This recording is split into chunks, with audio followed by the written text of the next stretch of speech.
lè ṣẹlẹ̀ wá borí ogun kọlọ́run rọ ẹ̀bì àwọn tó kú lọ́gàn o. Ìbò máa mi kan èrò ọ̀tá ò lè ṣẹlẹ̀ olórí ohun tó lè ṣẹlẹ̀ wá. Yorùbá bọ̀ wọ́n ní ó ń ṣọmọ olókùú bẹ́ẹ̀ ni o a ò ní símọ́ ìyá rẹ̀ ó kúkú sì rí báyìí ni Ìgbòho wàá bọ́ nínú wàhálà yìí Yorùbá ní ó ń ṣọmọ olókùú bẹ́ẹ̀ ni a ní símọ́kù ìyá rẹ̀ bá ń gbé sókè. Omíyalé àbúrò mi ó mà ga lédìké ìfẹ́ Olúwa ẹ má mọ̀ pa ó ẹsẹ̀ ó sí nínú gàfẹ́ràn ìlú ẹni tó dé onífẹ̀ẹ́ lu bàbá rẹ̀ kéèyàn sọ pé ìyà tí àwọn Fúlàní fi ń jẹ Yorùbá tó gẹ́ adúpẹ́ lọ́dọ̀ Ọlọ́run wípé gbogbo àwọn tí wọ́n gbé pátápátá ni wọ́n ti dé bá wa láyọ̀ àtàlàáfíà lánàá ni mo fi hàn wá lórí ọ̀rọ̀ bí ọ̀hún ṣe rí bí wọ́n ti wá lọ fọ́lé lóyègbò látẹnu Omíyalé bákan náà ni Lédìké òun náà bá gbogbo wa sọ̀rọ̀ àdúpẹ́ lọ́dọ̀ Ọlọ́run pé gbogbo wọn ti dé láyọ̀ gbé òkè fún bọ̀. kò sóhun tó lè ṣẹlẹ̀ wá borí ogun kọlọ́run rọ ẹ̀bì àwọn tó kú lọ́gàn o. Ìbò máa mi kan èrò ọ̀tá ò lè ṣẹlẹ̀ olórí kò sóhun tó lè ṣẹlẹ̀ wá borí ogun kọlọ́run rọ ẹ̀bì àwọn tó kú lọ́gàn o. ó ti dandan bí Ìgbòho tó bẹ̀ tó borí ogun ṣé gbogbo ayé ni wọ́n máa ń sọ pé kàkà kí olórí ó jì sí kòtò mọ̀nàmọ́ná ṣiṣẹ́ ìmọ́lẹ̀ o Bíbélì ló sọ bẹ́ẹ̀ Ọlọ́run ẹlẹ́dàá ìyẹn ní pọ́hùn náà lọ́wọ́ sí kéèyàn níṣẹ́ olóore kó máa ṣiṣẹ́ olóore kó nífẹ̀ẹ́ ráàlú lọ́wọ́ tó Ìgbòho èyí tí wọ́n fi kàn án yìí lágbára Ọlọ́run ó bọ̀ ń bẹ̀ wọ́n sá nígbàgbọ́ sọ́lọ́run ẹlẹ́dàá fáínálì mò ń padà bọ̀ bá ń gbé òkè. kò ní jèrè o. Ìbò máa mi kan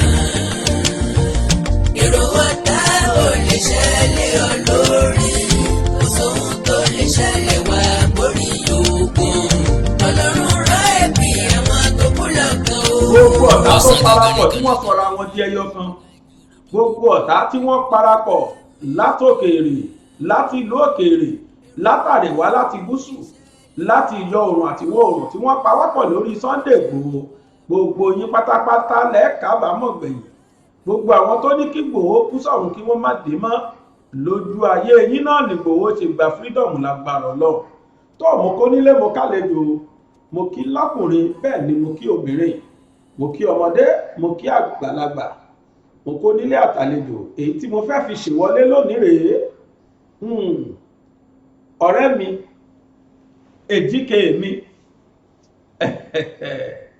àgbékòǹkò lójú ọlọ́rọ̀ kẹrù ó bọ́ lọ́rọ̀ òun ló kọ orin yìí mo sì nífẹ̀ẹ́ sí kí n máa play ẹ̀ gbogbo ìgbà látànà tí mo ti lò ó ni àwọn èèyàn ti ń sọ mẹ́sàn-án mẹ́wàá pé àwọn lu àgbékòǹkò lọ́gùn ẹnu ọmọkùnrin náà dáńtọ́ ó dàbí arákùnrin kan pèdèpèdè kan nígbà nì Gbénga Adébóyè irú ẹ̀bùn tọ́lọ́ fún Awíkonko náà rèé mo wá ṣe ládùúgbà pé ẹ̀bùn náà kélédùn ọ̀ jẹ́ kó lò pẹ́pẹ́pẹ́ lókè ìpẹ́ tó gbogbo ojú tó wò mí pátápátá ni mo ṣàdúrà fún lónìí pé ojú tẹ fi wò mí ò ní fọ́ etí tẹ sì fi gbọ́ mi ò ní dì kí n tó máa bá ètò yìí lọ ẹ̀yin tó jẹ́ kórí Facebook lẹ ti ń wò wá ẹ wo ibi tí wọ́n kọ fọ́lò sí kí ẹ bá wa fọ́lò ẹ̀ bákan náà ni pé ẹ̀yin tí ó jẹ́ kórí YouTube lẹ ti ń wò ó ẹ̀yin ò ṣe bá wa tẹ̀ subscribe ni mò ń sọ o fún ẹ̀yin tí ẹ tí fọ́lò wa tẹ́lẹ̀ ẹ bá wa tẹ̀ subscribe yìí ọ̀fẹ́ ni kò ná yín ní nǹkan kan kí ẹ tẹ̀lé ètò yìí kẹ́ bá wa buwọ́lù kẹ́ sáyẹ̀nsì bákan náà ni pé ẹ wo ibi tí wọ́n fi àmì aago sí ni eléyìí ni wọ́n pè ní notification bell ẹ bá wa tẹ̀ èèyàn náà ó rí kí wọ́n máa wo ètò wa kó máa lọ bẹ́ẹ̀ kì í ṣe tó dáa tó ó ṣe darapọ̀ mọ́ wa lónìí kó bá wa buwọ́lù kó bá wa sáyẹ̀nsì ká lè jọ kó ọmọ lùbọ́ bákan náà ni pé ẹ̀yin tí ẹ wà lórí Instagram àwa náà ní channel lórí Instagram channel wa ní gbàgede ìmọ̀ _22 gbàgede ìmọ̀ _22. ẹ bá wa fọ́lò Instagram page wa náà tó kájọ kọ́mọ lùbọ́. mo wá fi àsìkò yìí pé gbogbo ẹ̀yin onílé iṣẹ́ ńláńlá àtòníṣòwò kéréje kéréje, ẹ̀yin tí ẹ láyẹyẹ ṣe àtẹ̀yin tẹ́ níkéde tàbí ìkíni, ẹ gbé wá sórí BGI TV bàbá gbàgede ìmọ̀. àbáyín pé sáyé gbogbo ayé ni ó mọ̀ ń tẹ́ǹtà. ṣé Yorùbá ní ẹ̀tà ní ta o kò mú ẹranko tó tà. ẹ jẹ́ kí àbáyín polówó ọjà yìí, ẹ jẹ́ ká bá yín sọ nípa ìkéde tí ẹ fẹ́ ṣe fún gbogbo ayé. ẹ jẹ́ kí a bá yín gbé ayẹyẹ tẹ ní ká gbé síta kí gbogbo ayé máa wò ó bí ẹ ti ṣe gangan. owó péréte báyìí náà la ń gbà lọ́wọ́ yín.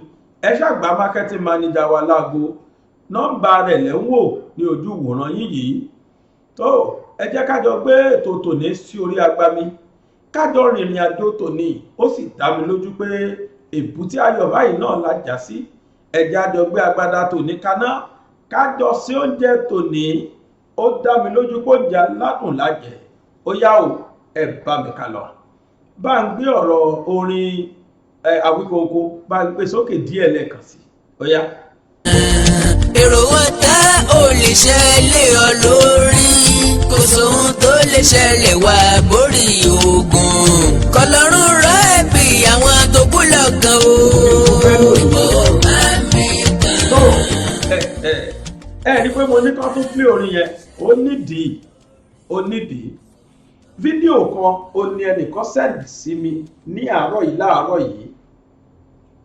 ó yẹ ká ẹ mọ̀ pé láyé ẹ̀ní mi ò kí máa ṣe program, àmọ́ tí bá jẹ́ kí fídíò yìí lọ lásán bẹ́ẹ̀ kò ní dáa tó. èmi ò rí rí o, ẹnìkan ṣẹ̀ sẹ́ẹ̀dì ẹ̀ sí mi lónìí ni láti Canada. mo wá wo fídíò yìí títí tí mo wò tó ẹ̀mẹrin.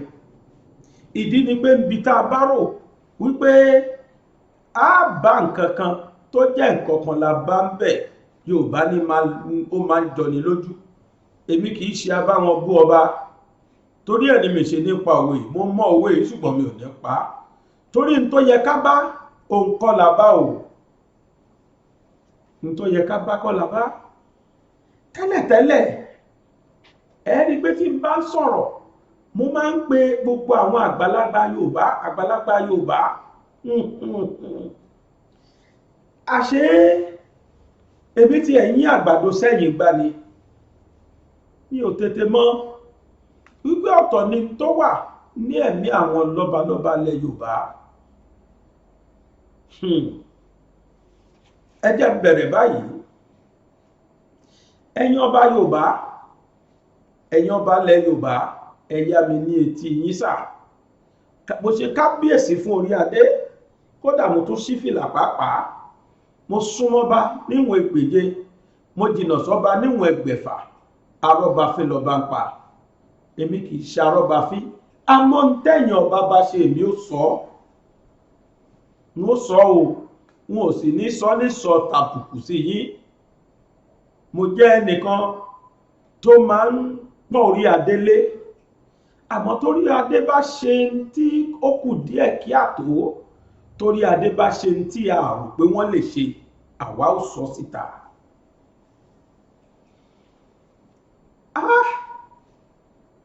ọ̀rọ̀ yìí sọ sí mi lẹ́nu buyọ̀ sí i, torí pé ó wúwo lẹ́nu mi láti sọ.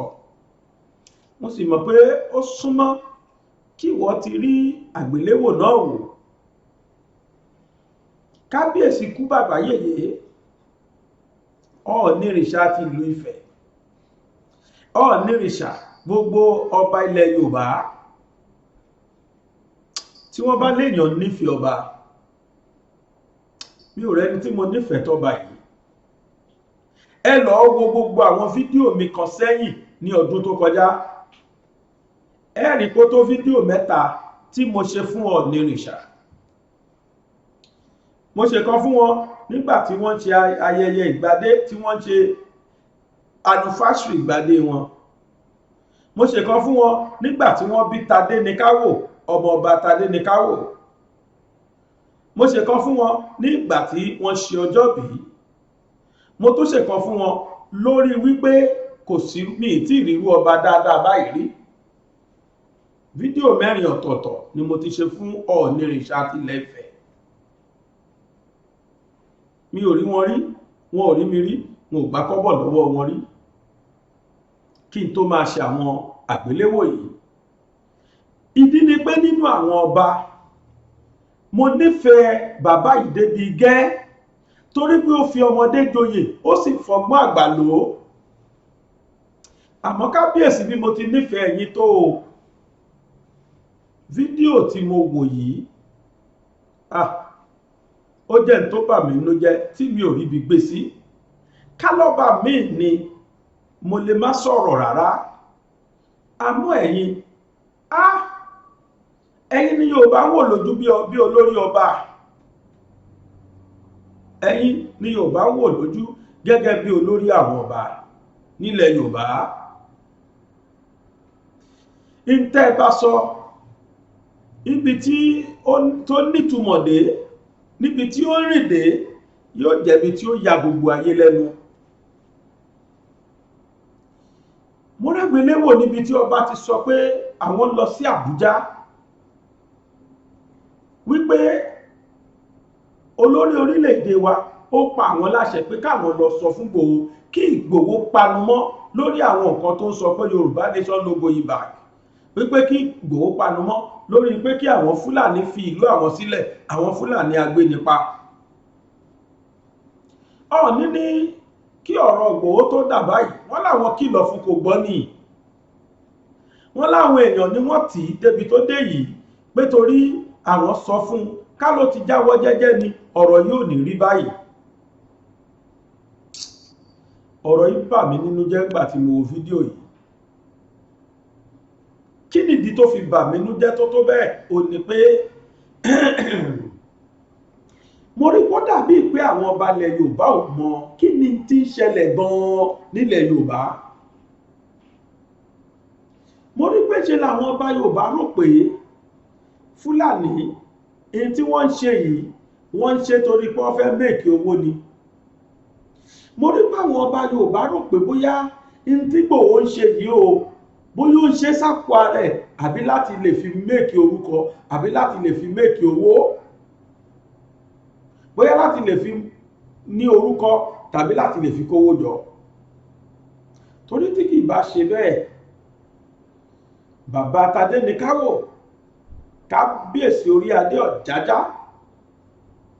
Ọ̀jájá kẹta, wọn ò ní sọ pé àwọn sọ fún Sunday Igboho pé kó panu mọ́, ó kọ̀ kò dáhùn. Ẹ̀yin kábíyèsí ilẹ̀ Yorùbá, ẹ jẹ́ n sọ fún yín báyìí pé ìjà tí Ìgbòho ń jà, ìjà yín ni, abẹ́ ẹ̀ tí ìgbọ́tàn ni. Yorùbá ní ikú kì í bá ní ṣọ̀rẹ́ kó má pa ni, Fúlàní kì í bá ní ṣọ̀rẹ́ kó má gbàlú ẹni lọ́wọ́ ẹni, abẹ́ rò péré ni. Gbogbo ìtàn ló ń ṣeun, gbogbo yín lọ́ba, gbogbo yín lẹ́mọ̀tàn, ẹ̀ẹ́dẹ̀ wo ìtàn ìlú Ìlọrin kẹ́ ẹ wo kí ló ṣẹlẹ̀ sí Àfọ̀njá. Ṣé tí ẹ bá ṣe ìpàdé lọ́balọ́ba nílẹ̀ Yorùbá, nílẹ̀ Oòduà, ṣé kábíyèsí Ìlọrin bá yín ṣe nú ẹ̀? Ṣé ẹ̀mí Ìlọrin bá yín ṣe nú ẹ̀? Ìdí ni wípé ẹ̀mí Ìlọrin kì í ṣọmọ Odùduwà, ẹ̀mí Ìlọrin Fúlàní ni. Kí ni àpapọ̀ Fúlàní àti Ìlọrin? Ilẹ̀ Yorùbá ó ní Ìlọrin, ìlú Ọ̀yọ́ ló tàn dé lára ìlú Ọ̀yọ́ ní Ìlọrin jẹ́. Kí ni wá ní àpapọ̀ Ìlọrin àti ilẹ̀ Fúlàní tí Fúlàní máa wá fi jọba nílùú Ìlọrin? Ṣé bí torí pé Fúlàní jàjàyè Ìlọrin wọ́n pa Ìlọrin ni? Ọ̀rẹ́ tẹ́yìn bàbá yìí wá ń bá wọn Fúlàní ṣe.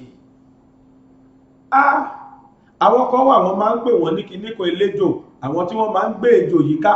Ẹ lọ wò tán most of them, ẹ wò tán ètò pọ̀ jù nínú wọn, ejò yìí ní padà ṣekú pa wọ́n gbẹ̀yìn.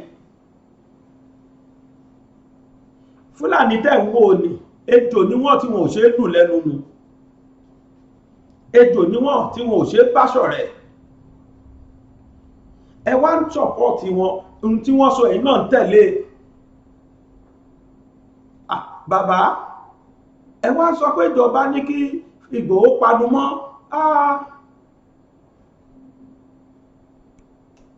ẹ̀yin aráalé ẹ jẹ́ kí n play fídíò yìí fún yín kó lè dùn torí pé lẹ́nu èmi ọ̀rọ̀ yóò dùn ẹgbẹ́ bá wo fídíò yìí máa túbọ̀ wá sọ̀rọ̀ lé ẹ̀rí tí mò ń sọ látàárọ̀ yóò yé yín mò ń padà bọ̀ ẹ wo tí mò ń wí. Ọlọ́run Olódùmarè á bá mi dúró ti Sunday Ìgbòho. Ibi ló gbé dàgbà, Ifẹ̀ ló gbé dàgbà, gbogbo tó dà láyé ẹ̀ orí ilẹ̀ Ifẹ̀ ni, Ifẹ̀ àti Mọdákẹ́kẹ́ ilẹ̀ Ifẹ̀ gbogbo ẹ̀. Gbogbo tó dà láyé ọmọlé ni. Ṣùgbọ́n bó ṣe bẹ̀rẹ̀ ó fẹ́ jà fún ẹ̀tọ́ ìran ẹ̀ ibi tó ti wá ni wípé ìrẹ́jẹ pọ̀ ó dẹ̀ dìde torí àwọn ọ̀pọ̀lọpọ̀ àwọn èèyàn tó ti pa ní Òkè Ògùn ní gbogbo ibi tí ó ti wá èèyàn kan náà ló máa dìde ṣùgbọ́n àdúpẹ́ lọ́wọ́ Ọlọ́run Olódùmarè fún bí Ọlọ́run tiẹ̀ ṣe lọ́ra ẹ̀mí ẹ̀ ó gbìyànjú ṣùgbọ́n nígbà tí ọ̀pọ̀lọpọ̀ bẹ̀rẹ̀ sí kó sí lórí lọ́tún lósì nítorí pé mọ̀jàmọ̀sá ó ní ìyá kíkanjú ọ̀pọ̀lọpọ̀ ènìyàn máa jó lọ mò ń wẹ̀ yẹn ni o máa jó lọ mò ń wẹ̀ yẹn ni torí pé tó bá di pọ̀rán gídá ta ló máa rí ṣùgbọ́n tó o bá ti fi tọmọdé bọ nǹkan mo ti lọ sí ọ̀dọ̀ olórí orílẹ̀-èdè wa Muhammadu Buhari rí tí a ti tẹ pẹpẹ ọ̀rọ̀ yìí a dẹ̀ gbà níyànjú pé ọmọ wa ní ṣùgbọ́n wọ́n ní ká gbà nímọ̀ràn pé kó dákẹ́ ṣùgbọ́n kò gbọ́ àwọn èèyàn kó sí lórí èébú ló bẹ̀rẹ̀ sí bú gbogbo wa bí mo ṣe kúrò lọ́dọ̀ ààrẹ tó ń gbà náà mo pe gbogbo àwọn àgbààgbà ilẹ̀ káàárọ̀ oòjíire mo lè gbà mọ̀ràn pé kó ní sùúrù o ṣùgbọ́n àwa ọmọ káàárọ̀ oòjíire máa jó lọ mò ń wẹ̀ yẹn wọ́n bẹ̀rẹ̀ sí yìn wọ́n ń sá oríṣiríṣi ọ̀rọ̀ ló sọ ṣùgbọ́n ọmọ wa náà ni Olódùmarè ló ní ìdáríjì lọ́wọ́ Ọlọ́run lọ́wọ́ àti dáríjì ká ló ti gbọ́rọ̀ sí wa lẹ́nu ni ọmọ ẹni kò kì í ṣèdí bẹ̀bẹ̀rẹ̀ ká fi ilẹ̀ sídìí ọmọ ẹlòmíì àwa náà gbìyànjú pẹ̀lú ibi tó wà ṣùgbọ́n èèyàn kan ò ń jẹ́ àwádé ta ló máa ń bá ìjọba jà ọpọlọ ni ó fi máa gba ẹ̀tọ́ ẹ̀ lọ́dọ̀ ìjọba kì í ṣe nípa ariwo ọpọlọ ni tí o bá lẹ̀ tí wọ́n ní ajá tó bá lẹ́ni lẹ́yìn dandan ló máa pa ọ̀bọ ṣùgbọ́n àwọn tó ń gbà mọ̀ràn ti pọ̀ jù àwọn àgbààgbà ilẹ̀ káàárọ̀ oòjíire tó bá fi tí wọ́n ṣe kó yé bú àgbà mọ́ gbogbo ìgbà tí ọ̀rọ̀ yẹn ṣẹlẹ̀ ọpọlọ ni ó yẹ kó fi ṣe èèyàn kan òun dìde pé ìwọ ló fẹ́ ja ìjà fún òmìnira ẹ jẹ́ ká kọ́kọ́ tọ̀ ní ọ̀nà kí a jókòó kí a sọ̀rọ̀ àwọn olóṣèlú wà ń bẹ̀ wọ́n lè máa ṣe dáadáa o ṣùgbọ́n àwọn ọlọ́run sì fi síbẹ̀ àwọn tó ń ṣe òṣèlú a ní láti kọ́kọ́ jókòó pẹ̀lú wọn lẹ́sẹẹsẹ ní gbogbo kínní ṣùgbọ́n ọ̀pọ̀lọpọ̀ ló ní pé àwọn fẹ́ gbé ní ọ̀nà ariwo nǹkan ogun wo ló fẹ́ fi jà ṣé o ní nǹkan ogun lọ́wọ́ ni ṣùgbọ́n àwọn ọmọ káàárọ̀ oòjíire ọgbọ́n ju agbára lọ ọlọ́run á bá máa dúró tì à ń gbàdúrà fún tó rọ́mọ wa náà ni.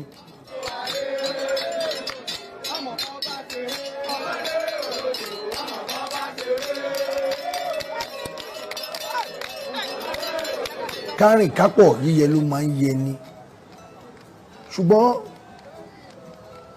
kí ló máa ń tú ẹgbẹ́ ìrẹ́jẹ ló máa ń tú ẹgbẹ́ tí ìrẹ́jẹ bá ti wà ẹgbẹ́ ò kì í gún gbogbo àwọn tó ń sọ pé àwọn fẹ́ kí a pínyà ó ní táwọn náà rí i pé kò yẹ kó máa rí báyìí lọ, ẹ jẹ́ ká jókòó sọ̀rọ̀, táwa bá sọ̀rọ̀ ẹ jẹ́ ká pínyà. Bí òye ṣe yé wọn sí ni, a ò dẹ̀ ní bu ẹ̀tẹ́ lù wọ́n. Bí èmi ṣe máa ń sọ fún ìjọba, ó yẹ kí ìjọba pè wọ́n sí ìjókòó, nítorí pé ọbẹ̀ ò kì í mìíkú àgbà, orí ìtẹ́ àgbàlagbà mo jókòó lé. Ní tó dára ni kí orílẹ̀-èdè Nàìjíríà, orílẹ̀-èdè adúláwọ̀ ká wà níṣọ̀kan, ṣùgbọ́n tí ìrẹ́jẹ bá ti ń tú ẹgbẹ́ á máa kùn, tí ẹgbẹ́ bá ti ń kùn òun ló máa ń ṣokùnfà kí ẹgbẹ́ kó tú. Bí wọ́n ṣe ń pín nǹkan ní orílẹ̀-èdè adúláwọ̀ tí mò ń pè ní orílẹ̀-èdè Nàìjíríà, òun ni gbogbo àwọn ọmọ tí wọ́n ṣẹ̀ṣẹ̀ ń bí pé kí ni orílẹ̀-èdè ti ṣe fún wa. Ọ̀pọ̀lọpọ̀ àwọn tí ó wà ní òkè òkun inú wọn ò dùn sí gbogbo ìròyìn tó ń gbọ́ nílé, ọ̀rọ̀ kòbákùngbé tí wọ́n ń gbọ́ nílé. Gbogbo wọn ló lẹ́bí ń bì, gbogbo wọn ló ní ará, ló ní ojúlùmọ̀, inú fu àyàfu náà wà, wọn ò lè wálé. Gbogbo tó yẹ kí wọ́n fẹ́ wá ṣe torí ilé làbọ̀ sinmi oko, torí ẹ̀ ní àwọn tó wà ní òkè òkun ni ó ṣe múmú láyà wọn púpọ̀ púpọ̀. Ṣùgbọ́n tó bá múmú láyà wọn, ọgbọ́n ni gbogbo nǹkan gbà láyé, wọ́n ní láti fi ọpọlọ sí i. Kò ń ṣe nípa ìjàǹdùkú, nípa ogun tẹ̀m̀bẹ̀lú ẹkún ọ̀tẹ̀, torí tẹ́ bá jagun tẹ̀m̀bẹ̀lẹ̀kún náà ẹ máa jókòó sọ ni, ìdílé máa fi jókòó, ẹnu lẹ máa fi sọ. Tẹ́ ẹ bá jagun, ìdí náà lẹ máa fi jókòó, ẹnu lẹ máa fi sọ. Kí wá lóde tí a ṣe fìdí jókòó kàkúkú fẹnu sọ ní ìrọwọ́rọsẹ̀. Ibi tí èmi wà nìyẹn pé ó ti tó àkókò kí a sọ fún ìlọsíwájú orílẹ̀-èdè wa Nàìjíríà. Kò yẹ kó fì sí apá kan ju apá kan lọ, àparò kan kò yẹ kó ga ju àparò kan lọ. Ní tó ń ṣokùnfà awuyewuye nìyẹn. Awuyewuye tó bá dẹ̀ ti ń pọ̀ jù tí a bá mójútó ó léwu. Ọlọ́run Olódùmarè ò ní jẹ́ ká rí wàhálà. Torí ìdí èyí mo máa rọ ìjọba, ibi tí èmi wà nìyẹn, mo máa rọ wọ́n. Ó ṣe pàtàkì kí a sọ̀rọ̀ ní ìtùbínùbí.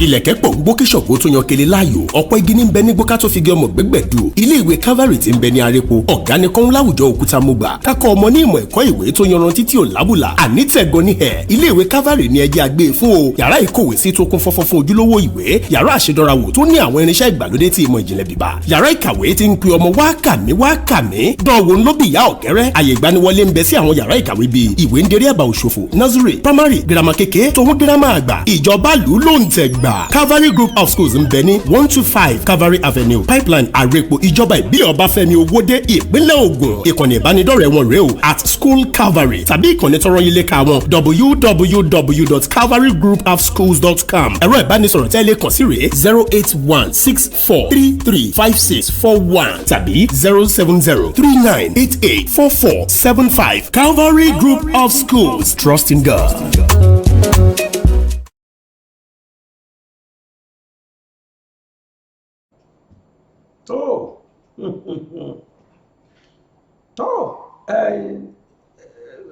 Ọ̀rọ̀ yìí sọ sí mi lẹ́nu ó buyọ̀ sí. Bàbá sọ dáadáa náà tí a lè rí mú. Àmọ́ nǹkankan ni ẹ sọ bẹ̀ tí mo fẹ́ kẹ́yìn náà mọ̀. Kábíyèsí. Ẹni pé ọ̀pọ̀lọpọ̀ ọmọ Yorùbá ni wọ́n wà lókè òkun tí wọn ò lè wálé. Tẹ́rù ń bà wọ́n láti wálé torí kí Fúlàní má jí wọn gbé. Ẹjọ́ ṣó dáa bẹ́ẹ̀ sà? Ṣó yẹ kó kọ̀ntínú bẹ́ẹ̀? Ṣó yẹ kó máa lọ bẹ́ẹ̀? ẹni dẹ̀ sọ pé òun gbóhùn sókè, ẹni ìjọba ní kó panu mọ́. Ìbànújẹ́ ló jẹ́ fún mi láti rí pé kò sí àgbààgbà Yorùbá kan tó ṣetán láti dúró ti ọmọkùnrin, torí pé gbogbo yín rò pé jàgídíjàgan ló ń ṣe, torí pé gbogbo yín rò pé ó kàn ń wéèsì táìmù lásán ni.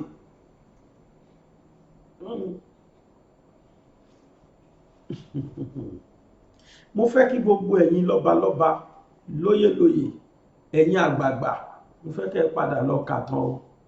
Ẹ̀yin náà lẹ́kú sọ̀tọ̀ ọ̀hún fún wa, ẹnu yín láti gbọ́. Ẹ̀yin náà lẹ́ní bọ́mọ bàbá tàn àbárọ̀bá tó ṣe bí òwe ẹ̀yin àgbà. Ẹ̀yin náà lẹ́sọ àrọ̀bá yẹn fún wa wípé Àfọ̀njá òun náà gba tọ́ Fúlàní dámì ni. Ó lọ pe Fúlàní Sàlámì Jántà, ó ní kó wá bóun gba ìjọba lọ́wọ́ kábíyèsí Aláàfin Ọ̀yọ́ tìgbà náà, Àólẹ̀ Àrógangan. Kí wá padà ṣẹlẹ̀? Ààrẹ Ọ̀nà Kakanfò yìí àwọn Fúlàní náà ló padà pa. Ṣé bí ìlú tó ń torí ẹ̀jà, ṣé báwọn náà tún gbà lọ́wọ́ ẹ̀ ní kọ́kọ́, wọ́n tún fira wọn jọba.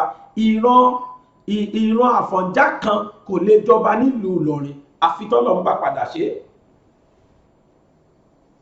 Ṣó ti dìgbà tí Fúlàní bá wá yí oyè gbogbo ilẹ̀ Yorùbá padà? Ẹ má jẹ́ ń tàn yín, ṣé ẹ rí gbogbo ọ̀rẹ́ tẹ̀ ń bá Fúlàní ṣe yìí? Lóòótọ́ o, ẹ sọ̀rọ̀ kan dáadáa tèmi náà dẹ̀ tí mo faramọ́ wípé èèyàn kì í bàjọba jà kó jàre, sùúrù láfìtò. Èmi gan ò sọ láéláé pé kẹ́nìkan ti jàgídíjàgan, àmọ́ tí Ìgbòho ṣe kò sí jàgídíjàgan kankan bẹ́ẹ̀. Ìjọ tó ti ń ṣe rally, peaceful rally ni wọ́n ń ṣe. Níjọ́ tí wọ́n ti ń káàkiri láti ìlú kan sí ìlú kan, wọ́n á lùlù, wọ́n á jó, wọ́n dẹ̀ create awareness. Ẹjọ́ ṣe jàgídíjàgan nìyẹn sà? Téèyàn bá ṣe jàgídíjàgan, a ní láti rí ibi tó ti fọ́yàn lórí, a ní láti rí èèyàn tó ti pa kalẹ̀, ìyẹn láfi sọ pé ó dàlú ló ṣe jàgídíjàgan. Àmọ́ kò sí jàgídíjàgan nú eléyìí tó ṣe yìí. Àtòun àtàwọn ọmọlẹ́yìn ẹ̀, awareness lásán ni wọ́n ń create kiri. Pé tó àwa Yorùbá o, fún inú mi dùn fún kinní kan tẹ́ tó sọ kábíyèsí, ẹ fọwọ́ páwọ́ ẹ fèrègì jòbì. Fúlàní ò ní gbàjọba lọ́wọ́ wa lágbára Ọlọ́run. Mo fẹ́ kájọ wò ni. Ẹ sọ pé ntẹ́yìn náà fojú rí nílùú yìí ni pé ìrẹ̀jẹ̀ wà. Ẹjọ́ ṣé kí ìrẹ̀jẹ̀ yẹn máa lọ bẹ́ẹ̀ lẹ́fẹ́? Nígbà tẹ́yìn ọba ò bá lè gbóhùn sókè tẹ́ ẹ lè sọ̀rọ̀, ṣé bí dídà ló dà lọ́mọdẹ́gbẹ̀ẹ́? Ṣé bẹ́yìn láti síwájú pé kẹ́ ẹ já ṣáájú ilẹ̀ Yorùbá? Ẹ̀yin ọba, tó bá jẹ́ pé gbogbo ẹ̀yin ọba yìí ṣe ojúṣe yìí ni kò ní kàngòwò Ìgbòho tèwó. Tó bá jẹ́ pé báwọn ọba wọn ṣe ń lẹ̀ Yíbò, tó jẹ́ báwọn àgbààgbà wọn ṣe ń lẹ̀ Yíbò, ó lẹ́yìn Yorùbá náà ń ṣe ni, lẹ́yìn àgbààgbà Yorùbá ń ṣe ni. Màjèsí tẹ́ ẹ tí Fúlàní rán lọ bí wà yẹn, ọmọ yín tẹ́ ẹ tó rán lọ síbẹ̀, ẹ lè rírú ẹ̀ kó dìde. Àwa máa sọ̀pọ́ọ̀tì ẹ̀yin bàbá yìí ni, in tó yẹ káwa máa ṣe nìyẹn. Ó yẹ kọ́dọ̀ kó máa sọ̀pọ́ọ̀tì ẹ̀yin bàbá nígbà tẹ́yìn bá ṣíwájú pé nílẹ̀ Yorùbá o, in tá a fẹ́rẹ̀. Ẹ̀yin gẹ́gẹ́ bí olórí ọba Yorùbá, ẹ̀yin ṣíwájú.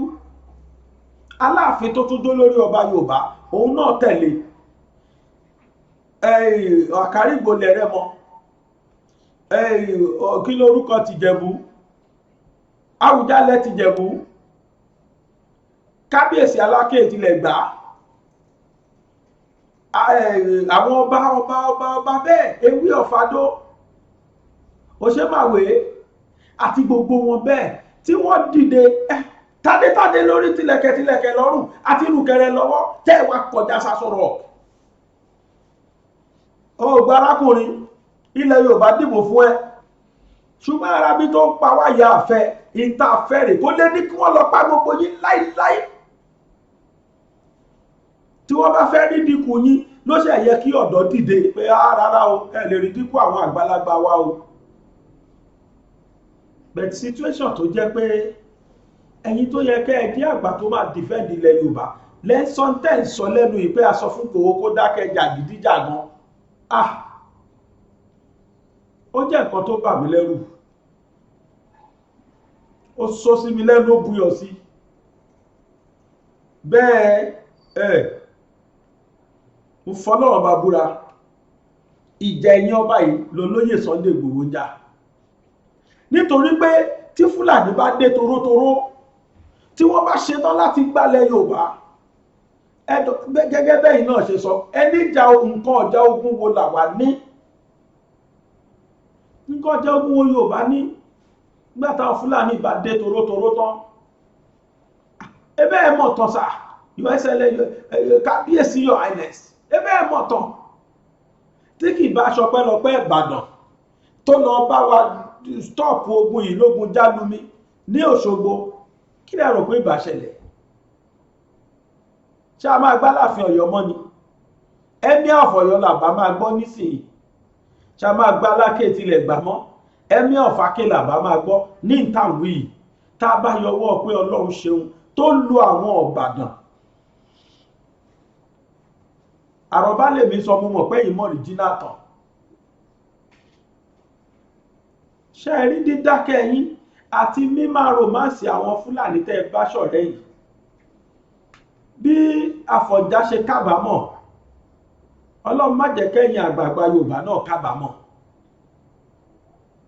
ẹ jẹ́ ń já yín sí nǹkan kan tẹ́ ẹ bá mọ̀. ní ọjọ́ tí wọ́n gbé Sunday Igboho tí wọ́n gbé Nnamdi Kanu lọ sí court ṣé ẹ mọ̀ àwọn àgbààgbà tó tẹ̀lé wọn ṣá? níjọ́ tí wọ́n ti ń fa kéèsì Ìgbòho ní Nàìjíríà kò ságbà Yorùbá kan tó dìde, no single àgbà Yorùbá kan tó bá wọn dé kóòtù rí, kó sí àwa ọ̀dọ́ yìí náà ni. ìyẹn ni pé gbogbo àgbà Yorùbá ò recognize tó ṣe yẹn lẹ̀ Yorùbá, ìyẹn ni pé gbogbo àgbà Yorùbá dẹ́yẹ sí tó ṣe yẹn ó bí wọn nú. ó lẹ́yìn náà kọ́ máa tẹ̀ wá sọ fún gbogbo ayé yìí. nígbà tí wọ́n kọ́kọ́ dé court níjọ́ tí wọ́n gbé Nnamdi Kanu lọ síbẹ̀,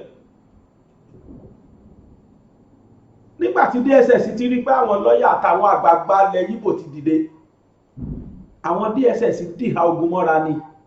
ẹjọ́ níbo lọ́fíìsì lọ́yà o, ṣebí kóòtù ni. DSS deny lọ́yà láti má wọ kóòtù, tìbọntìbọn lọ́wọ́ tó tún fìbọn tẹ́tì wọn.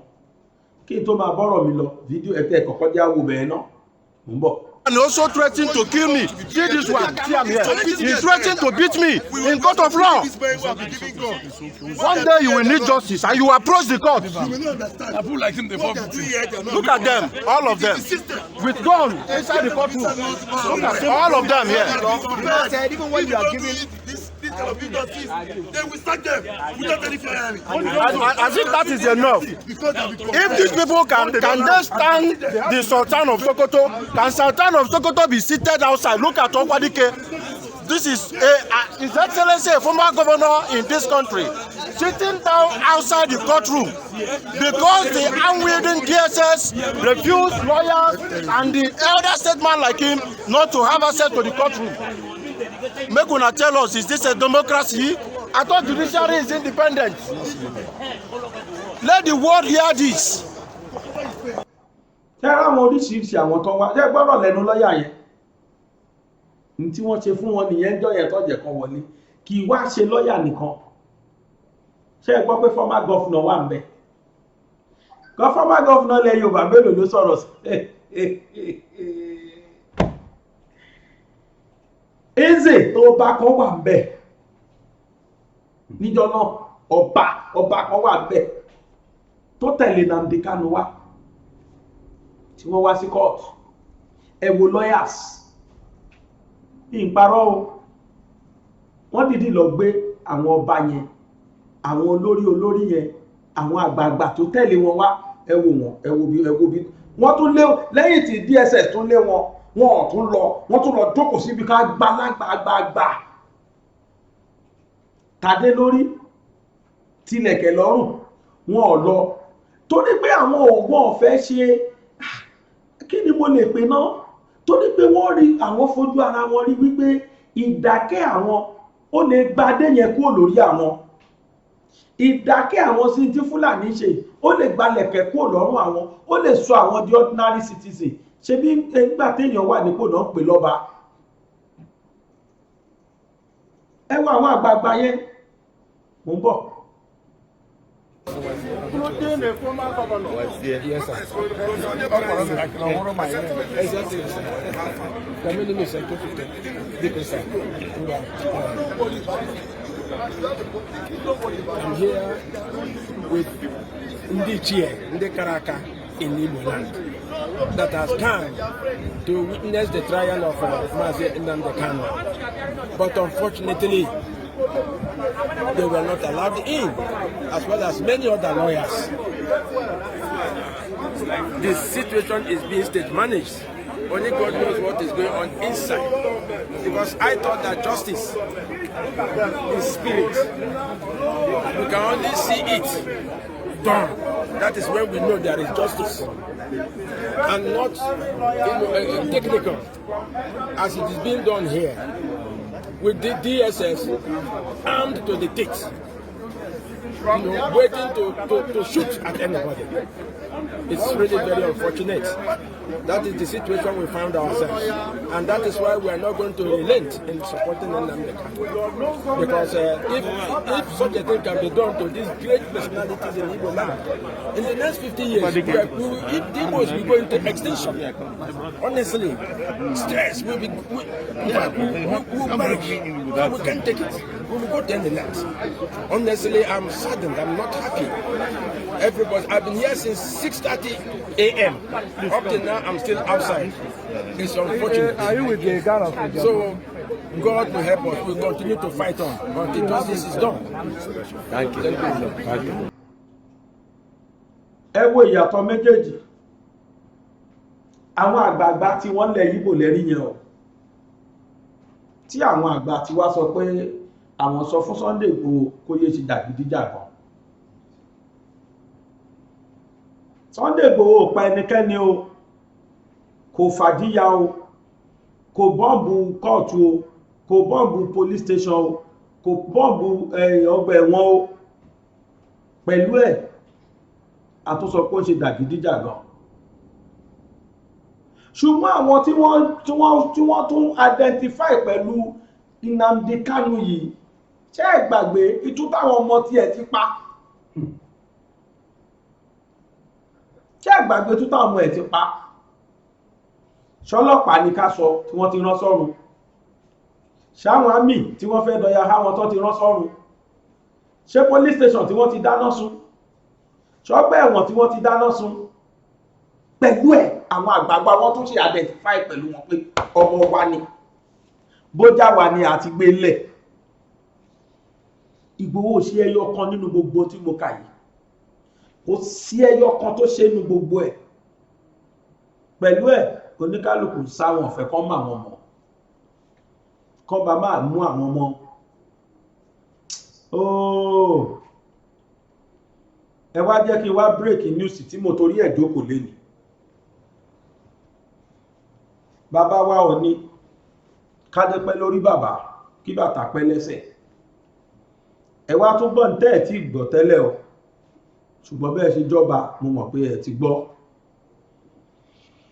Nnamdi Kanu according to birthright tó ní kìí ṣe ọmọ Nàìjíríà citizenship citizen British ni British citizen ni British passport ló wà lọ́wọ́ ẹ̀ bá ṣe wá sọ̀rọ̀ yìí British government ti lọ report to Nigeria government for International Court of Justice. Wọ́n dẹ̀ ti dé wọ́n ti rán ministry wá wọ́n ti rán yàn wọ́n wà Nàìjíríà lọ́wọ́lọ́wọ́ báyìí British ti àwọn Britain ti dìde wọ́n ti dá sí ọ̀rọ̀ yìí.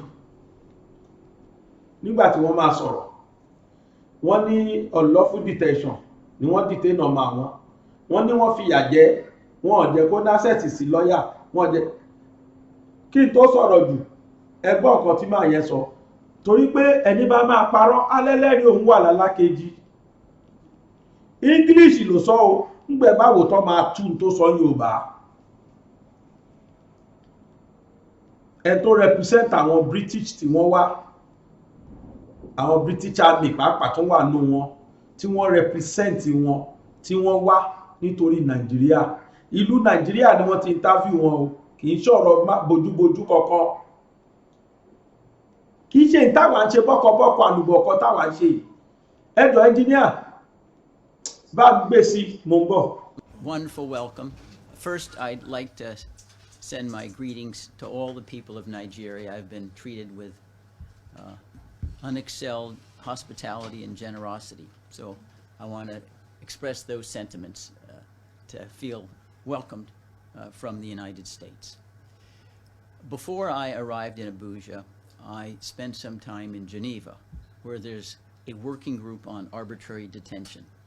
It's a 5-member group that's a unit of the United Nations Human Rights Council, and it entertains applications on behalf of persons who have been arbitrarily detained under international law. I submitted an urgent action application on behalf of Nnamdi Kanu, identifying all of the elements of arbitrariness in his current detention, including, for example, his denial of access to counsel, which is triggered the moment he is detained. And so you've all heard from Ejiofor that he was denied counsel even when he was first brought into court. But that's not the only denial of detention rights. It seems quite clear, based upon the history of his detention and the struggle for Biafrans through peaceful means to secure a separate sovereignty, that he was singled out because of his ethnicity, his membership in the Biafran community, which is a discrimination prohibited specifically under international law and indeed also under the Nigerian Constitution.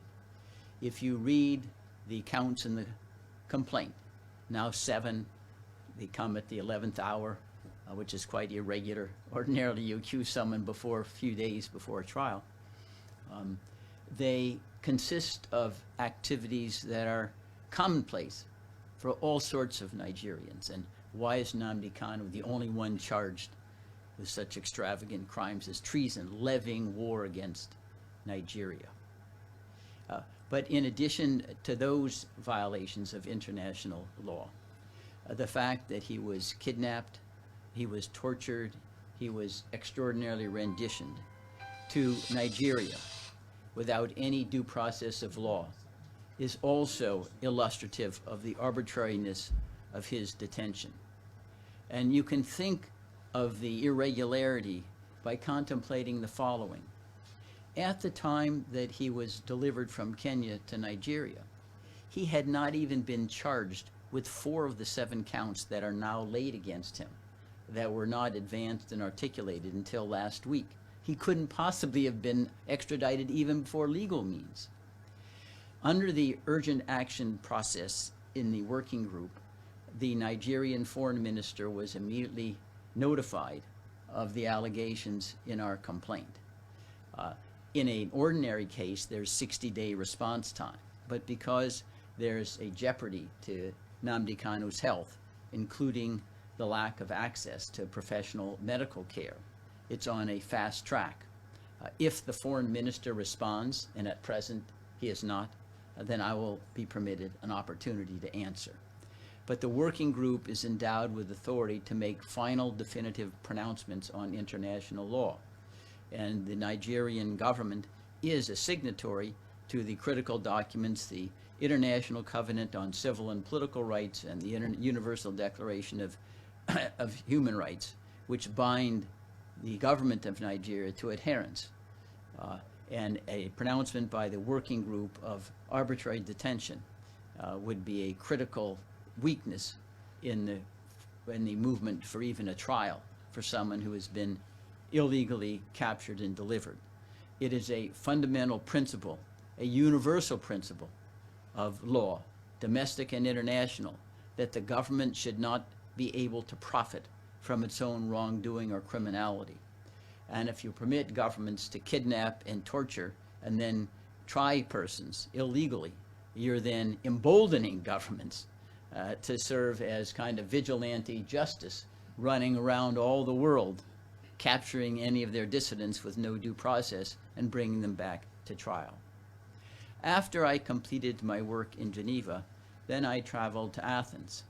I am working with the foreign ministries of Greece and Israel. I didn't get to Israel because of some glitch in COVID-19, but I hope to travel there after this Abuja visit terminates, to sue the government of Nigeria in the International Court of Justice that sits in The Hague.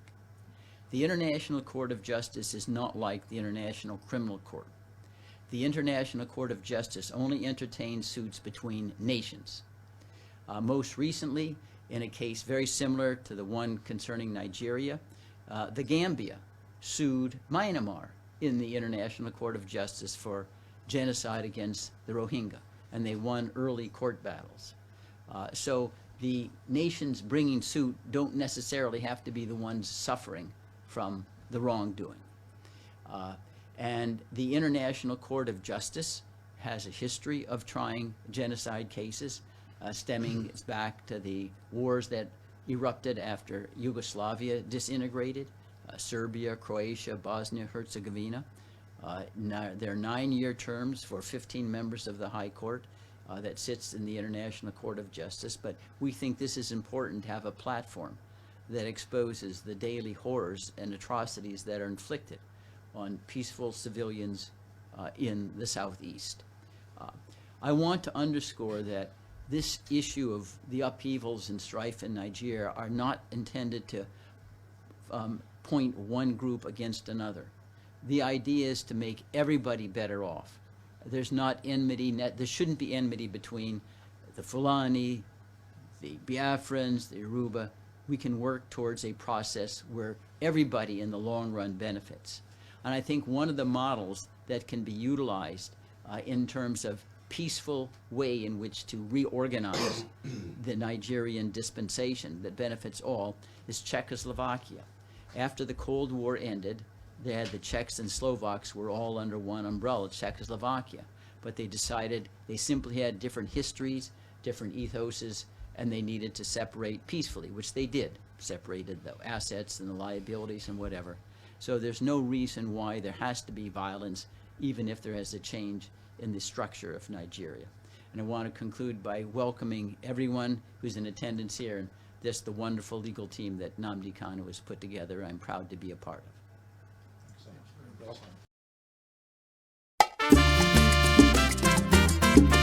Do you need a reliable agent to clear or forward your goods intact and with no delay? Then look no further. AY Deplot International Limited is the best bet. Clearing and forwarding is our business. We are a licensed freight forwarding company providing a wide range of services such as air and sea freight forwarding, imports and export, door-to-door services, tracking and delivery, international logistics, and several other related services. Visit us today at our Port Harcourt office, number 8 Eastern Bypass, Obumna Bali, Port Harcourt, River State. Email aydepart@yahoo.com or delashi@yahoo.com. Lagos office, 71 Payne Crescent, Apapa, Lagos, Nigeria. Telephone 0803-150-4595, 0808-700-4188 or 0809-782-9483. AY Deplot International Limited. In God we trust. Ṣẹ́ni tí àwọn tí ẹ̀rí tí àpolówó yìí wọ́n wà fún clearing and forwarding. Ẹ̀yin tẹ́ wà lókè òkun tí ẹ fẹ́ gbé ọjà sí Nàìjíríà, àbẹ́ ẹ wà lókè òkun ẹ fẹ́ gbọ́jà lọ síbikíbi ní gbogbo àgbáyé, àbẹ́ wà Nàìjíríà ẹ fẹ́ fi ọjà ránṣẹ́, ẹ fẹ́ fi nǹkan kan ránṣẹ́ síbikíbi, mọ́tò ni àbí nǹkan míì. Ẹ̀yin ẹ ṣàpè àwọn tá àpolówó tán yìí, ní agbára Ọlọ́run ọba wọn á bá yín ṣiṣẹ́ náà tó jẹ́ pé yóò dùn mọ́ yín ní ti pátápátá. Ẹ gbìyànjú kẹ́ ẹ pè wọ́n, kẹ́ ẹ pe nọ́mbà wọn, wọn á bá yín ṣe tínú tí yín kò á dùn débi wípé ẹ dúpẹ́ fọ́lọ́run. Tó ọ̀rọ̀ tá à ń sọ̀rọ̀, ṣé ti rí pàṣẹ aláṣà wọn ní nóbì ṣeréṣeré, ṣé rí pé kì í ṣe ṣeréṣeré. ẹni tó wá ṣojú ilẹ̀ ìlú òyìnbó tí a mọ̀ sí Britain ó lẹ́rí yẹn o wọ́n sọ pé ọmọ àwọn tí Nàìjíríà fìyà jẹ báwọn àgbààgbà ilẹ̀ Ìgbò bí wọ́n ṣe sọ̀pọ́ọ̀tì Nnamdi Kanu làwọn ti lóyìnbó náà tó ti dìde mọ́ ẹ̀yin àgbààgbà Yorùbá bó lọ́hùn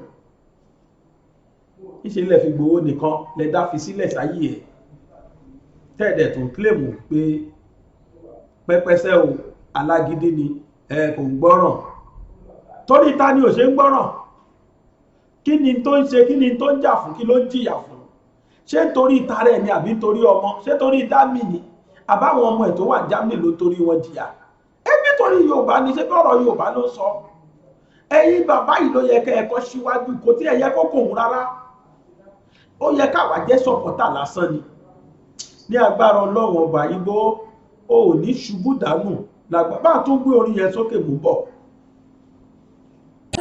Ó lè ṣẹlẹ̀ olórí òun tó lè ṣẹlẹ̀ wá.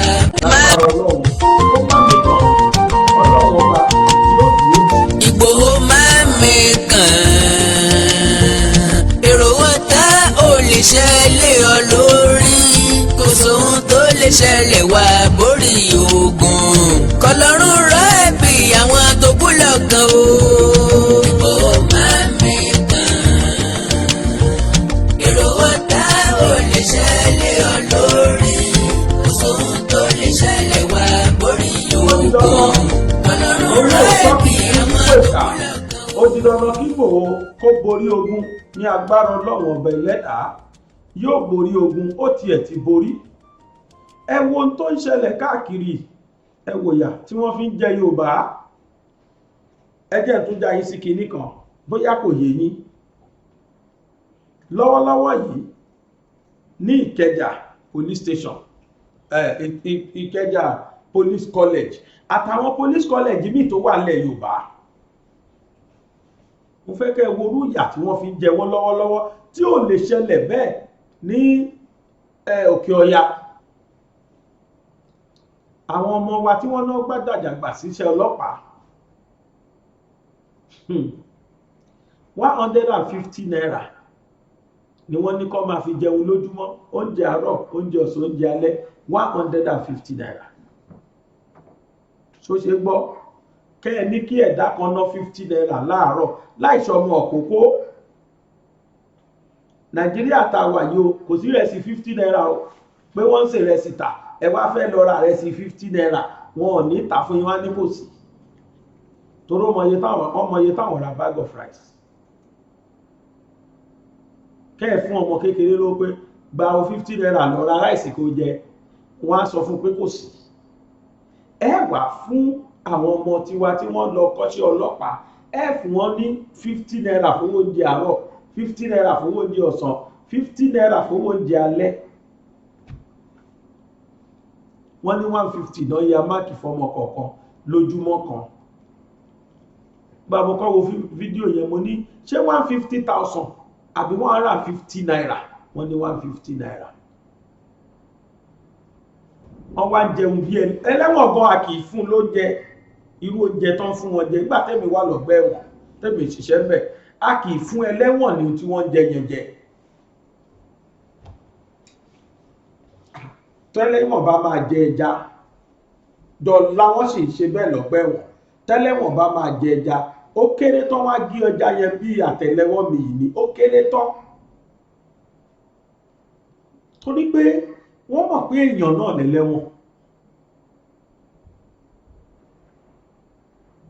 wọ́n wá mú orí ẹja ẹyọ kan wọ́n ní kí èèyàn bíi 5, 6, 10 máa jẹ kó máa pín wọ́n tẹ ẹ̀bà sínú ike lọ pọ́n mi ẹ wá ní káwọn èèyàn máa jẹrú yẹn àwọn ọmọ yẹn sì jẹrú ẹ wá ní kí wọ́n parí ẹ̀kọ́ wọn nílé ẹ̀kọ́ ológun yẹn kán má dájú mọ̀ bá padà dé irú ìyà tí wọ́n fi ń jẹlẹ̀ Yorùbá ni ẹ̀yẹ lọ Àrẹwà tí wọ́n lọ́hùn ẹ lọ Òkè Ọya tí wọ́n lọ́hùn kẹ́ lọ wo bọ́ ṣe ṣàwọn ọmọ wọn tó bá jẹ́ ọ̀dọ̀ tí wọ́n ni wọ́n ń jẹrú oúnjẹ yìí wọ́n á ti yarí ó kéré tèmi náà sá lọ training school táwọn ọmọ yẹn lọ nígbà tèmi wọṣẹ́ iṣẹ́ ọgbà ẹ̀wọ̀n oúnjẹ tiwa náà dáa ó wọ́ọ̀sì o kódà soya beans ni wọ́n ń sè fún wa jẹ àmọ́ kò wọ́ọ̀sì tó eléyìí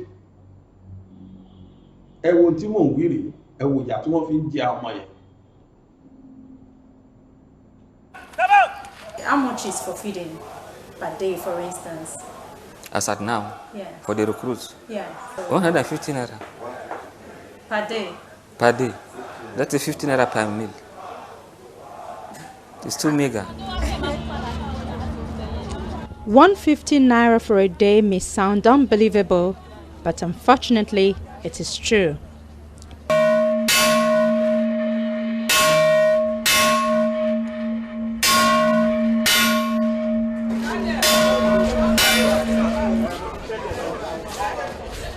The call for lunch on a typical day.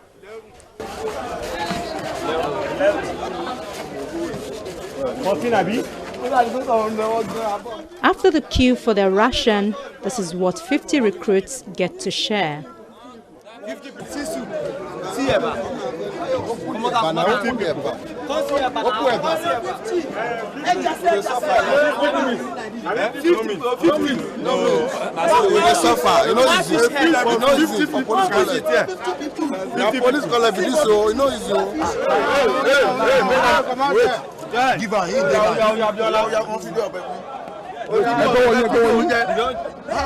It is difficult to describe what you see in the police training school in Ikeja, where you have cesspools next to kitchen. All sorts of terrible things are going on there, and the public is not aware of it. Many of them have abandoned the dining hall. After all, it is too small to accommodate all of them. But the rat almost got them into trouble on one of the days our crew visited. No,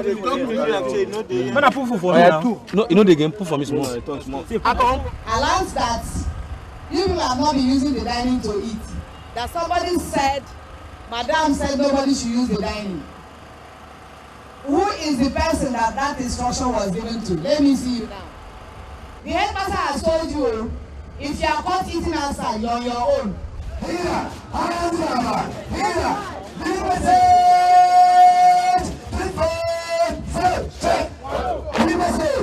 For a healthy young man required to have the energy to survive the intensive training of a law enforcement officer, it is ridiculous to expect him to feed on 150 naira per day.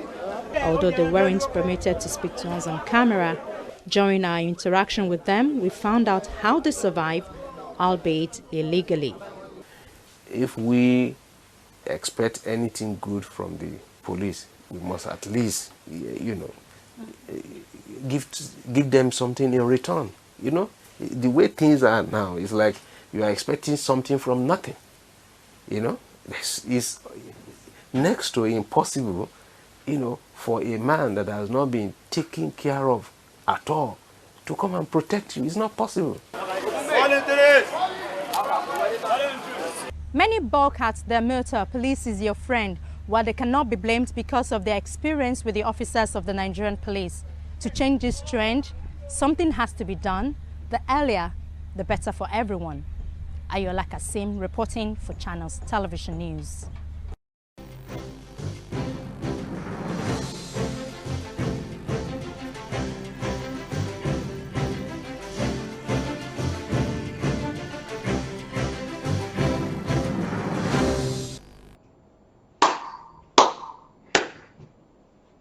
Ó ga ọ́, irú ìyàwó gan-an, irú ẹ̀ṣẹ̀ wo gan ni ò bá ṣẹ̀.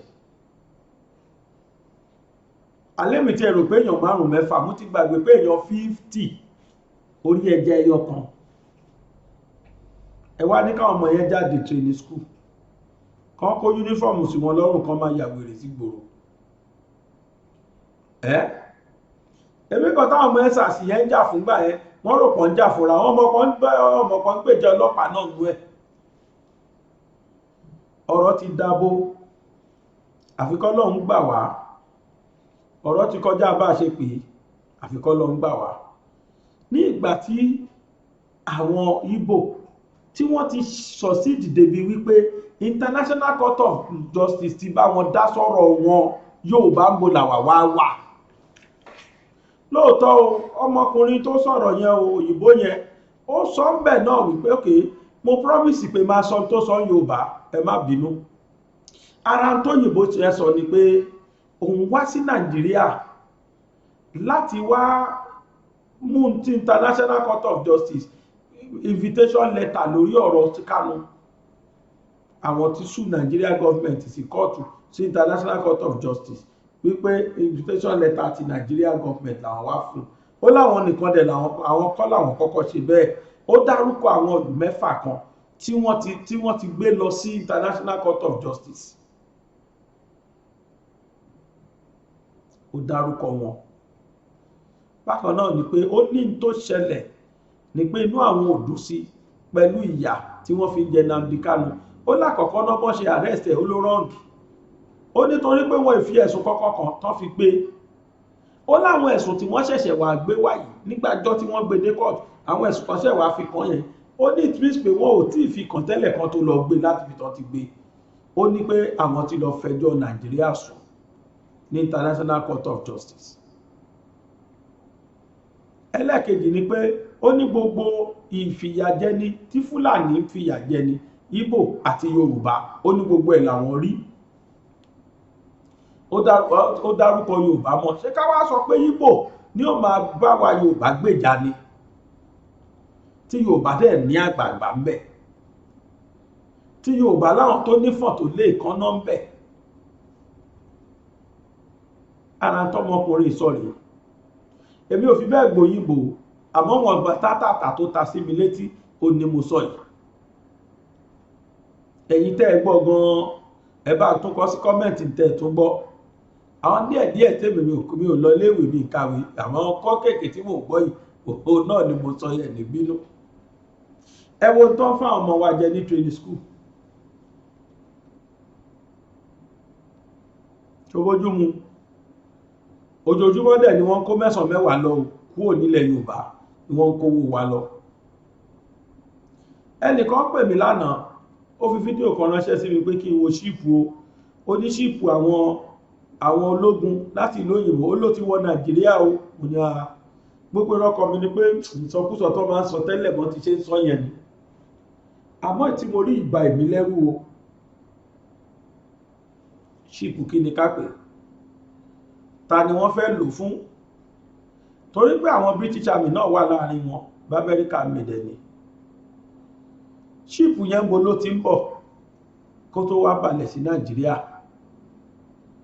ó ti bá àti ọ̀rẹ́dì o kódà ń tán fi ń ja ogun gidi ṣíìpù tán fi ń ja ogun gidi ni ní tí mò ń sọ rí ṣíìpù tí mò ń wíri ẹ̀ wò ó wọ́n ti gbé wọlé o àfi ká má sàsùnpárá o ó rè mú bọ̀.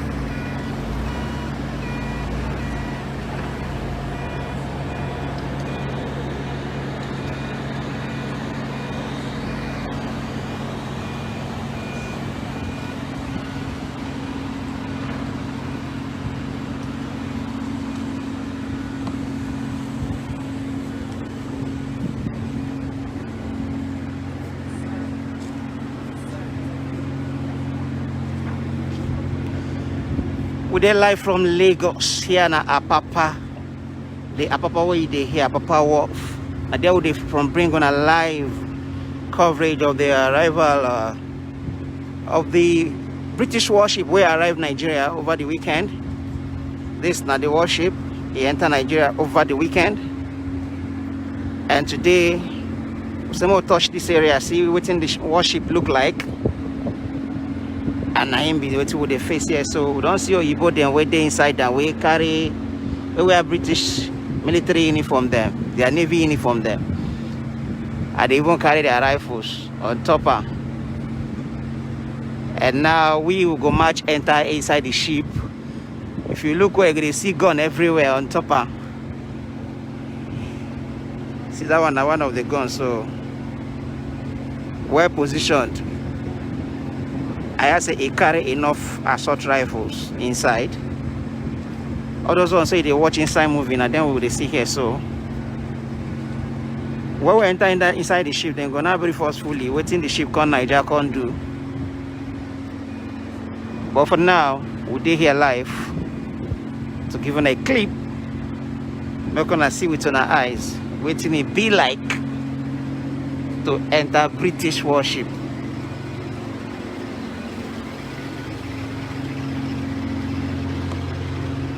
Live from Apapa here in Lagos.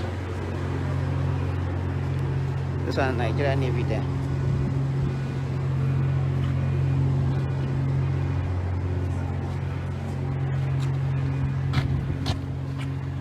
The right Trent, they call it HMS Trent. HMS Trent P224. This ship, I hear say, don't they travel for about 6 months now. They go different locations. But the Kokona be say the ship just arrived Nigeria and he get mission for the Gulf of Guinea. So he go visit about 5 countries where include Nigeria, Ghana, Senegal, Cape Verde, Gambia. These are some of the countries where the ship go visit. Now I go check on a walk into the warship. For people who never see warship, or who never enter inside warship or never see before, I'm gonna follow me, they see. So there will they go in now. So I'm gonna follow me as I take walk into the British HMS warship.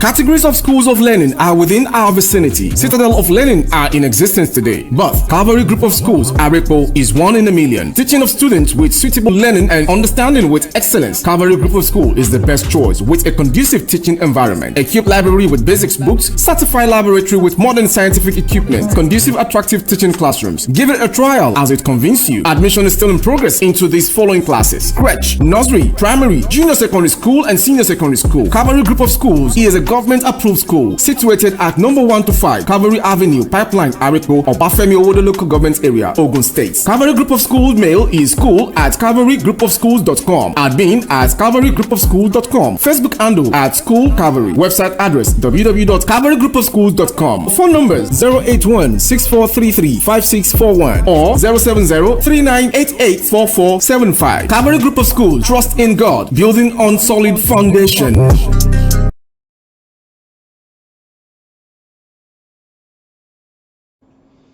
tó àfikọ́ lọ ṣàánú èmi ò lè sọ pé nǹkan báyìí ló wá ṣe àwọn musa mọ̀ pé British warship ó wà Nàìjíríà lọ́wọ́lọ́wọ́ kí náà fẹ́ fi ṣe ta náà fẹ́ fi bá jagun ṣé Boko Haram ni ṣé swap ni ṣé àwọn bandit ni àbí ẹ̀jẹ̀ ìdánù ló àfikẹ́lẹ́dùmarè ó gba ní o ṣe rí ẹ̀yin tí ẹ jẹ́ olóṣèlú tí à ń pè yín tẹ́ dá wa lóhùn tó jẹ́ kó di 2023 kẹ́ tó fẹ́ wá dá wa lóhùn ẹ wo tú tí wọ́n pa fún olóṣèlú nílùú yìí sẹ́nétọ̀ ni parliament member ni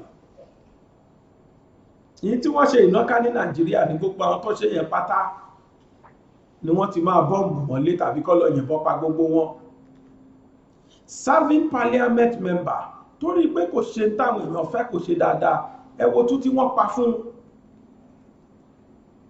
àwa nísìn àwọn máa jẹba lé wa lórí ni tí wọ́n máa halẹ̀ mọ́ wa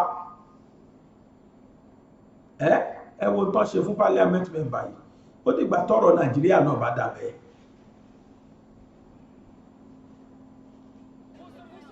He is a deputy and in parliament, as you say, a part of a party that is seen to be pro-Russian. But in particular, the emotions are running high because parliament was set to vote on a vetting law, an anti-corruption, it's called lustration law, which people hope will be able to cleanse the government of corrupt politicians, of holdovers from President Viktor Yanukovych's administration and other politicians. And this crowd felt that Mr. Zhuravsky was one of the people that they need to cleanse. In fact, they put these bins outside of the parliament for this particular reason, or symbolically saying that they needed to throw politicians into the trash. In this case, they actually did that to one politician in particular. But I think what we need to keep in mind is this really shows the emotions surrounding the issue and surrounding, indeed, the entire issue of corruption in Ukraine.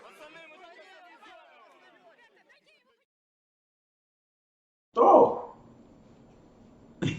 parliament member láti Ukraine ẹ wo tún táwọn Ukrainian pa fún bẹ́ẹ̀ àdọ́rọ̀ ẹ̀wò Nàìjíríà ó gbọ́ onídìjọ́ kejì àmọ́ this is the kind of treatment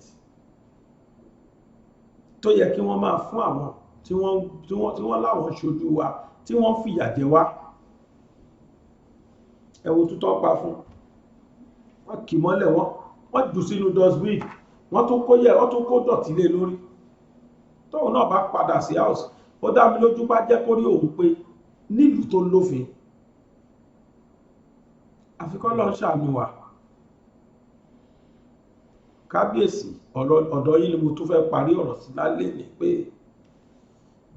Sunday Igboho lóòótọ́ o ló jẹ́ pé ẹ̀sọ́ tó dáa pé àwọn èèyàn ò lè wọ̀lú mọ́ wọn lè ṣe kíní kan àmọ́ ṣe ń tó ṣẹlẹ̀ yẹn dáa lójú yín in tí Sunday Igboho ṣe àgídí ni kìí ṣàgídí o kìí ṣe jàgídíjàgan Pásítọ̀ Túndé Bákàrè kí wọ́n tó lọ Àbújá ìtẹ́yìn náà sọ pé ẹ ṣe yìí náà ló ṣẹlẹ̀ sí Pásítọ̀ Túndé Bákàrè ẹ̀yin lọ Àbújá ẹ padà dé wọ́n sọ fún yín pé kẹ́ lọ sọ fún Sunday Igboho kó panu mọ́ Pásítọ̀ Túndé Bákàrè kó tó kúrò ní ibi ṣọ́ọ̀ṣì ẹ̀ ó halẹ̀ mọ́ fojú ara mi wò báyìí tó halẹ̀ gbùrùgbùrù ewu tó Buhari ẹwọ́n gbọ́dọ̀ kó bẹ́ẹ̀ àwọn máa sísì Nàìjíríà mọ́ lọ́wọ́ àwọn máa ṣe kinní kan nígbò dábùjá tí wọ́n fi nǹkan dí lẹ́nu bàbá pàlú ẹnu dá kí ló ń wí